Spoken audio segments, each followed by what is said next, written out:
অৰুণোদয় আঁচনি কেলেংকাৰীৰ বিৰুদ্ধে বকুত কংগ্ৰেছৰ তীব্ৰ প্ৰতিবাদ।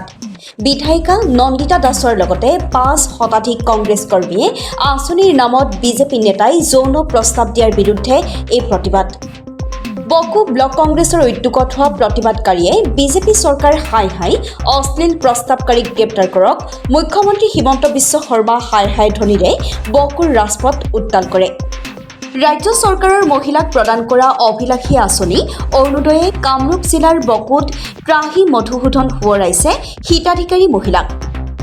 আঁচনিখন ৰূপায়ণৰ নামত হোৱা কেলেংকাৰীয়ে কেইবাদিনো ধৰি সংবাদ মাধ্যমত চলিছে প্ৰচাৰ।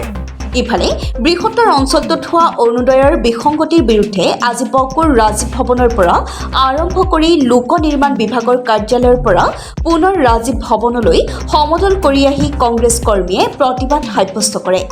উল্লেখ্য যে ৩২ নং উত্তৰ বেকেলি গাঁও পঞ্চায়তৰ অন্তৰ্গত মৈৰাচৰা ৱাৰ্ডত সংঘটিত হৈছিল এক লজ্জাজনক ঘটনা। মৈৰাচৰাৰ বুথ সভাপতি পূৰ্য বড়োৰ বিৰুদ্ধে এগৰাকী মহিলাক অশ্লীল ইংগিত দিয়াৰ অভিযোগ উত্থাপন কৰে। আজি ন্যায় বিচাৰি বকো বিধায়িকা নন্দিতা দাসে প্ৰতিবাদ সাব্যস্ত কৰাৰ উপৰিও এখন সংবাদমেল পাতি দোষীক গ্ৰেপ্তাৰ কৰাৰ দাবী কৰে। Bureau' report, reporter live Assam. যে মৈৰাচৰা বুলি যিখন গাঁও আছে, মোৰ সমষ্টিৰে এইখন গাঁও, তাৰে এগৰাকী মহিলা মানে বিজেপি বুথ প্ৰেচিডেণ্ট সেইখন গাঁৱৰে পূজ্য বড়ো, তেখেতে এগৰাকী মহিলা, জনজাতীয় মহিলাক অৰুণোদয় মানে লিষ্টত নাম অন্তৰ্ভুক্তি কৰাৰ বাবদ তেওঁ এটা অশালীন প্ৰস্তাৱ দিছিলে।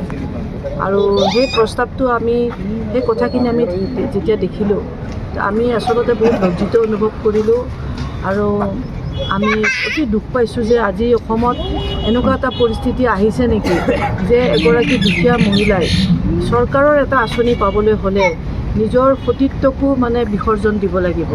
এনেকুৱা পৰিস্থিতি আমি দেখা পাই অতি দুখ পাইছোঁ আৰু চৰকাৰক গৰিহণা দিছোঁ যে এনেকুৱা ব্যক্তিসকলে, যিসকলে শাসক পক্ষৰ হৈ দলীয় কাম কৰা ব্যক্তিসকলে আজি আমাৰ মহিলাক এনেকুৱা এটা অশালীন প্ৰস্তাৱ দিবলৈ অলপো কুণ্ঠাবোধ কৰা নাই।